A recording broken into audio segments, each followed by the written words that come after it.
Hi, everyone. I'm Elise Finney, and I'm here with another little nugget for Done with Divorce. And today we brought on one of our special speakers that we have often speak at our Done with Divorce webinars. And I'm introducing today Mai Trin. How are you? Hi, it's so good to be here.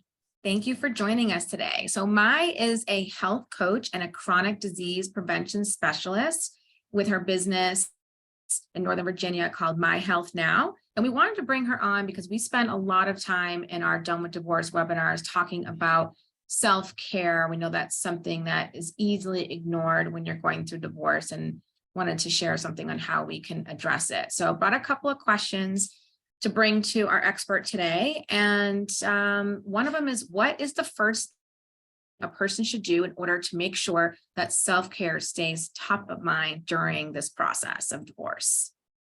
Thanks for asking, Elise.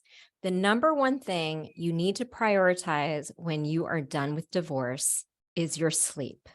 And people don't realize you can have too little sleep, which is very common, but you can have too much sleep. So your body's always trying to get into homeostasis, which is just balance. So the ideal is 7 to 8 hours of sleep, no less than 7, no more than 9. Why? Because less than 7 hours, that's 6 or below, you increase your chances of chronic disease like cancer, stroke, heart disease, and even suicide. And more than 9, you increase your chances of chronic disease like stroke, cancer, and heart disease. And furthermore, not getting enough sleep can lead to type 2 diabetes. Sleep balances your insulin levels. It also balances your mood and all of your hormone function.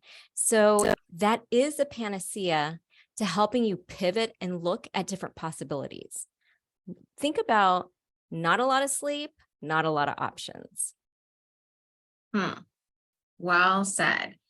So obviously, in our Done with Divorce workshops, we are all about being done with divorce and moving on.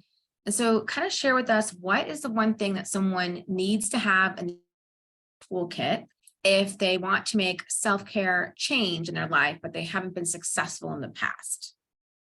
So this is really important. It's a threefold process. And I want to preface, we want to get out of perfectionism.